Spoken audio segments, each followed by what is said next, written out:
প্রত্যেকটা এসিতে আমরা ভিজিট করছি, আমাদের কিভাবে কাজ চলছে সেগুলো আমরা দেখছি, এদের কাছ থেকে শুনছি, সেইভাবে আমার এখানে আসা হলো, বিএলওদের সাথে মিটিং করা হলো, বিএলও সুপারভাইজার এই আরো এদের সাথে সবার সাথে মিটিং হলো।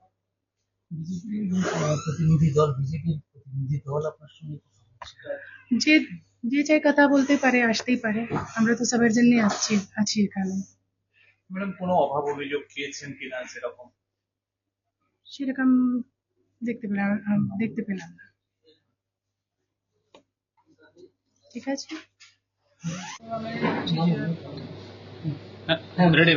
প্রত্যেকটা এসিতে আমরা ভিজিট করছি, আমাদের কিভাবে কাজ চলছে সেগুলো আমরা দেখছি, এদের কাছ থেকে শুনছি, সেইভাবে আমার এখানে আসা হলো, বিএলওদের সাথে মিটিং করা হলো,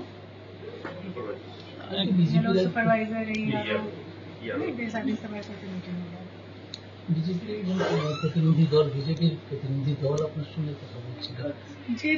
যে চাই কথা বলতে পারে, আসতেই পারে, আমরা তো সবার জন্য আছি এখানে।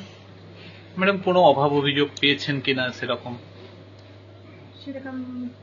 দেখতে পেলাম না। ঠিক আছে, থ্যাংক ইউ। কাজ আমাদের প্রায় শেষ।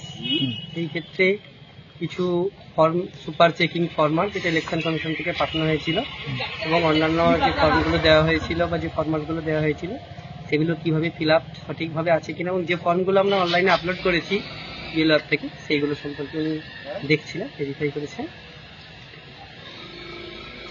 এরকম কতজন বিএলওকে ডাকা হলো আজকে ঠিক বলতে পারবো না, তবে ছিলাম অন্তত 20-25 জন বিএলওতে ছিলাম, সুপারভাইজাররাও ছিলেন। আপনার নাম? আমার নাম শুভ্রনীল দাস। কোন এলাকার বিএলও? আমি 216 পার্টির বিএলও। আপনাদের কল করা হয়েছিল? হ্যাঁ, ম্যাডাম এসে জিজ্ঞেস করছে যাদের বাবা মা লিঙ্কেজ পাওনি তাদের কি করেছেন ম্যাডাম। আমি বলছি তাদের গ্র্যান্ডফাদার দিয়ে করেছি। কি ডকুমেন্টস চেক করেছে? আমি বলেছি এদের ভোটার লিস্টটা দেখেছি, 2002 সালে দেখেছি, এইগুলো দেখে চেক করে এনেছি। ম্যাডাম বলছে ওকে ঠিক আছে। এরকম কতজন বিএলওকে বা কোন এলাকার বিএলওদের টাকা হয়েছে সেটা আমি বলতে পারবো না। আমাকে ডেকেছিল 78 পাতায়, আমার একজন ম্যাডাম ছিল তাকে ডেকেছিল, আর জানি না কাদেরকে ডেকেছিল।